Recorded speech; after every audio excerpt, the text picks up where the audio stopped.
হচ্ছে বিচিত্রপুরে গিয়ে। চলে এসো গো। পড়ে গেলে কিন্তু আর প্যান্ট নেই, কাদা প্যান্ট পরে যেতে হবে।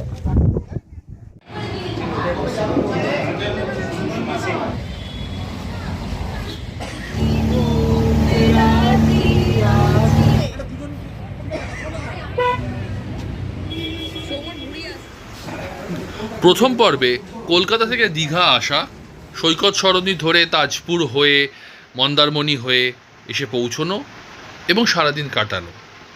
আজ দ্বিতীয় পর্ব।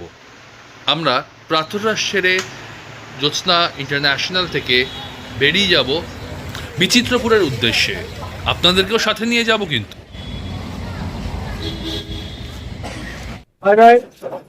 খুব মজা হলো, এরকমই মজা চলবে। দেখা হচ্ছে। এখন ঘড়িতে সময় সকাল 10টা।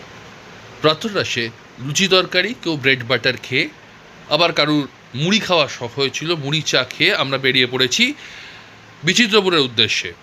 বিচিত্রপুর দীঘা থেকে যাওয়া যে খুব কষ্টকর তা নয়, সারাদিনে গিয়ে ঘুরে চলে আসাটা খুব একটা বড় ব্যাপার নয়।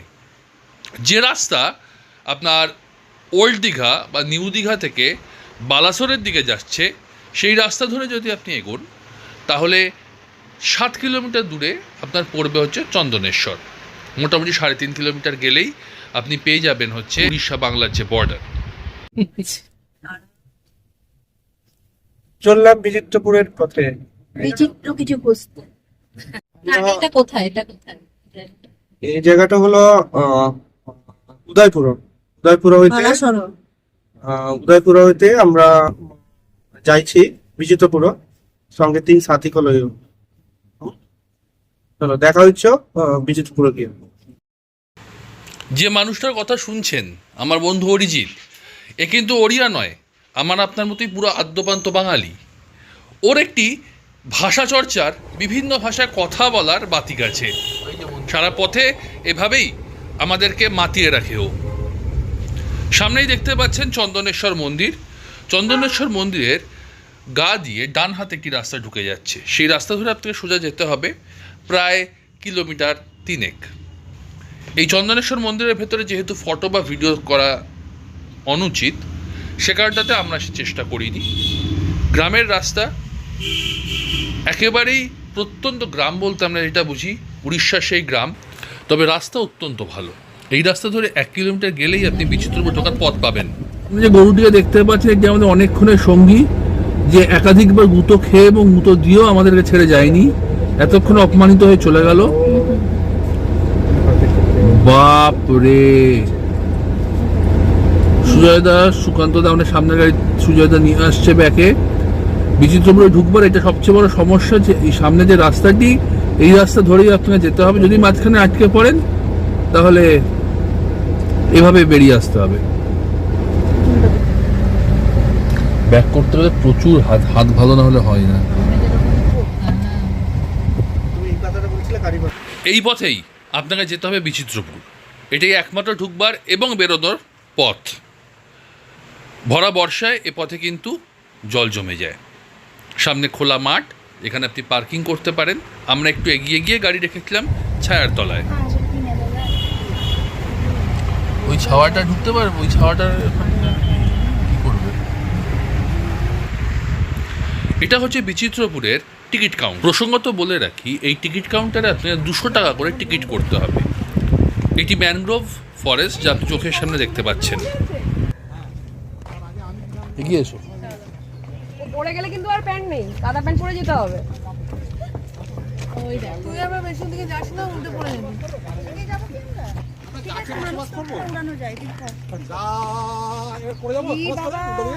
চলে এসো গো। হ্যাঁ,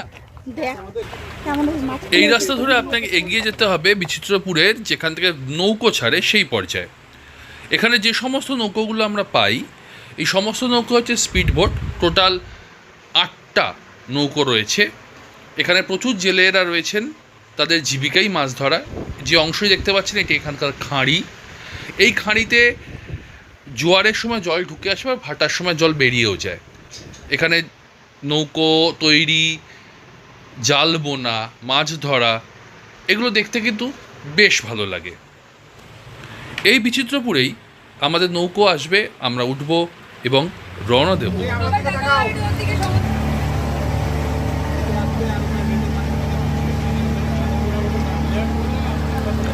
বোটের শব্দে কথা শোনা দেয়। আমরা যারা বসে আছি হয়তো সেরকম দুদিন লাগেনি, কিন্তু বঙ্গোপসাগরের মধ্যে এরকম একটি স্টিমারে করে ঘুরে বেড়ানো এ এক অনন্য অভিজ্ঞতা। চারিদিকে জলোচ্ছ্বাস, ম্যানগ্রোভ, তার মধ্যে বিভিন্ন গাছের শ্বাসমূল বেরিয়ে রয়েছে। আমরা জল কেটে এগিয়ে চলেছি, গাইতে গাইতে, চিৎকার করতে করতে, এক অনাবিল আনন্দ।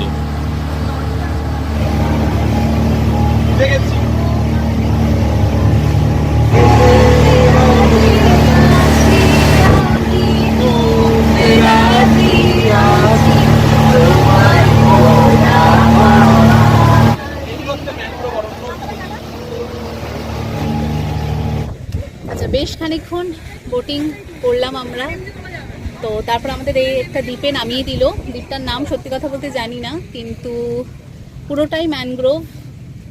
আর ওটাই দেখছি, চারপাশটা ঘুরে ঘুরে দেখছি। এখানে দোলনাও আছে, সেখানে ছবি টবিও তুলছে অনেকে। এই আর কি, সব মিলিয়ে বেশ ভালো লাগছে। অন্যরকম একটা ছোট্ট সুন্দরবন একটা অনুভূতি আসছে। আমরা সবুজ দ্বীপের পর এই দ্বীপটার নাম দিলাম বিচিত্র দ্বীপ। হ্যাঁ, আমরা দিলাম, নাম কিনা জানি না।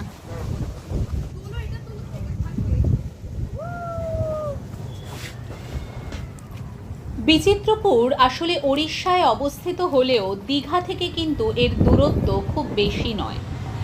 আমরা নিউ দীঘা থেকে প্রায় মিনিট 40-এর মধ্যেই গাড়ি করে বিচিত্রপুর পৌঁছে গেছিলাম। সেখানে পৌঁছে 15 থেকে 20 মিনিট ধরে স্টিমারে করে আমরা এই দ্বীপে এসে পৌঁছেছি। বলা হয় এই দ্বীপটি মূলত সুবর্ণরেখা নদী এবং বঙ্গোপসাগরের মিলনস্থলে অবস্থিত। দ্বীপটি সবুজ এবং ম্যানগ্রোভ বনে পরিপূর্ণ। এই দ্বীপে ঘুরতে ঘুরতে আপনাদের দেখা হয়ে যেতে পারে লাল কাঁকড়াদের সঙ্গে।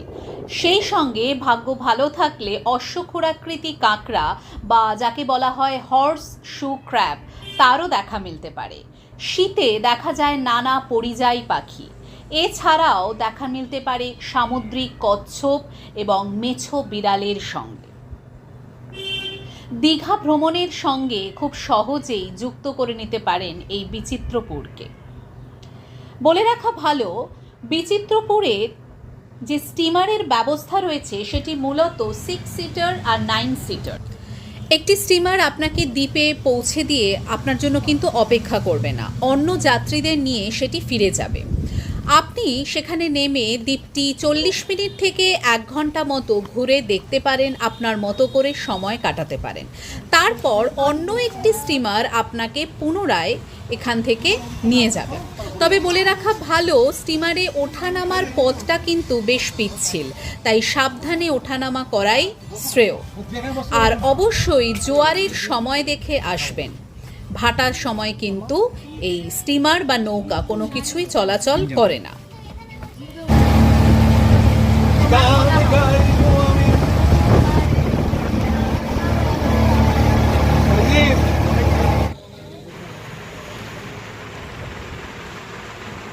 আমরা পাড়ে এসে ভিড়লাম। এবারে আমাদের ফেরার পালা। বিচিত্রপুর থেকে আমরা গাড়ি নিয়ে আবার পুনরায় উড়িষ্যা হয়ে ঢুকে যাব পশ্চিমবঙ্গে। এখন প্রায় দুপুর 2টো। আমাদেরকে যে শুধুমাত্র ফেরত যেতে হবে তাই নয়, আমাদেরকে লাঞ্চ করতে হবে। লাঞ্চ করে রাস্তার জ্যাম পেরিয়ে আমাদেরকে যে যার গন্তব্যে পৌঁছতে হবে। এখানে আমি কিছু রাস্তা দেখাবো আপনাকে। শালপিয়ালের বন ওরা বলে। এখানে প্রচুর গাছ রয়েছে, একদম গ্রাম্য অঞ্চল, কিন্তু রাস্তা অদ্ভুতভাবে ভীষণ ভালো, কোনো খানাখন্দ নেই, কেউ কেউ ঘুমিয়েও পড়ে, এত ভালো রাস্তা এখানে। আমরা আবার দীঘায় ঢুকে বললাম। এখন আমাদের গন্তব্য ভরপেট রেস্টুরেন্ট। অমরাবতী পার্কের একদম পাশেই হচ্ছে ভরপেট রেস্টুরেন্ট। প্রসঙ্গত বলে রাখি, এখানে দুপুরবেলা থালি সিস্টেমে ভাত, ডাল, মাছ এগুলোই পাবেন। বিরিয়ানি বা চাউমিন পাওয়া যায় না, প্রচণ্ড ডিমান্ডের জন্য। রুচিশীল খাবার, পরিবেশনের ভঙ্গিমাও অদ্ভুত। আমরা 3টের সময়, 3টের একটু পরে পৌঁছেছিলাম। খাবার পেতে পেতে প্রায় তখন 3:30। এই মুহূর্তে ছোটরা এবং বড়রা বিভিন্ন গুরুত্বপূর্ণ বিষয়ে আলোচনা করছে এবং সহমত হতে পারছে না কি খাওয়া যায় তাই নিয়ে। খাবার এসে গেছে, খাও।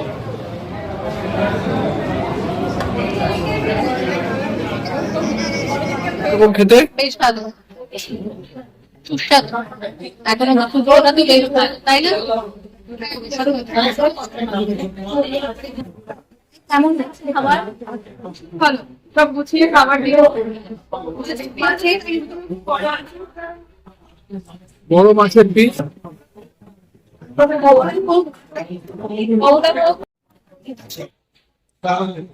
খাওয়ার পর্ব মিটতে মিটতে বেলা প্রায় 4:30। আমাদের ফেরার তাড়া লেগে গেছে। এই রাস্তা ধরেই আমরা যাচ্ছি। যেতে যেতে আমাদের চোখে পড়ল নবনির্মিত বা এখনও নির্মীয়মান বলা চলে জগন্নাথ মন্দির, দীঘার জগন্নাথ মন্দির। আমরা থেমে ছবি তুলতে পারিনি বা ভিডিও করতে পারিনি, কারণ আমাদের সময়ের অভাব ছিল। তাই এখন দূর থেকে দেখিয়ে গেলাম, আবার যখন চালু হবে তখন আমরা ওল্ড দীঘায় প্রবেশ করেছি। ওল্ড দীঘার এই হচ্ছে এই মার্কেটটা, নেহেরু মার্কেট। এখানে সব পাওয়া যায়, এখানে প্রচুর সস্তা ভালো ভালো হোটেল আছে। ব্লু ভিউ, এই যে এই গলিতে, এই গলিটা ব্লু ভিউ। হ্যাঁ, পিডাব্লিউডির। এই যে সৈকত আবাস, এই যে এখানে সৈকত আবাস, এর পাশেই হচ্ছে তোমার ওই যে সিহক। যে সকল হোটেলের নাম বললাম এগুলি আমার ভীষণ পছন্দের হোটেল ওল্ড দীঘার। সেখানটাতে এদের নাম, ফোন নাম্বার ডেসক্রিপশন বক্সে দেওয়া রইল। এমন মনোরম সুদীর্ঘ যাত্রাপথ আর সঙ্গে প্রিয় বন্ধু, তার মাঝে একটু চা বিরতি না হলে চলে। তাই চা পানির জন্য আমরা দাঁড়ালাম কোলাঘাটে। ফেরার পথে আমরা দাঁড়িয়েছি হোটেল মহারাজের সামনে চা খাওয়ার জন্য। চা বিরতি। আর বাকি গাড়ি আসছে আমাদের এখানে, তারা জয়েন করবে, এখানে চা খাবো আমরা। যেহেতু পাশে শেরি পাঞ্জাবও আছে, আমরা শেরি পাঞ্জাবের চা নিতে পারতাম, কিন্তু সেটা আমরা চয়েস করিনি। তার মূল কারণটা হচ্ছে আমাদের মতো অনেকে আছে যারা আমরা লাল চা খাওয়া পছন্দ করি।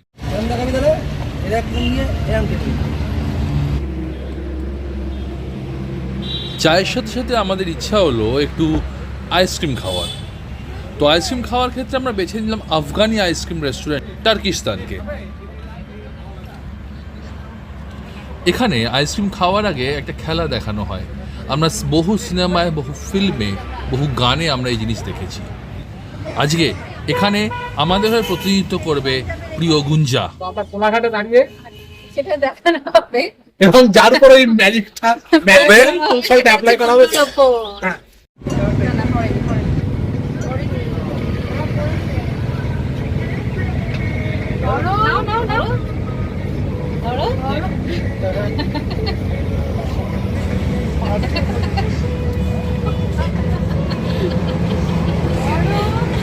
দুহাত দিয়ে ধর, দুহাত দিয়ে ধর, এই ধরে ফেলেছে।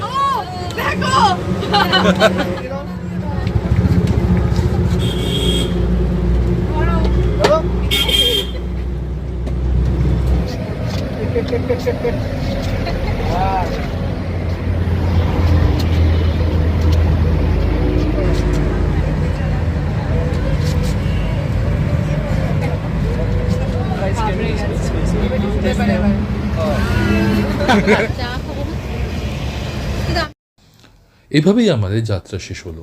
দেখা হবে পরের পর্বে। ভিডিওটি ভালো লাগলে লাইক, শেয়ার এবং সাবস্ক্রাইব করার অনুরোধ রইল।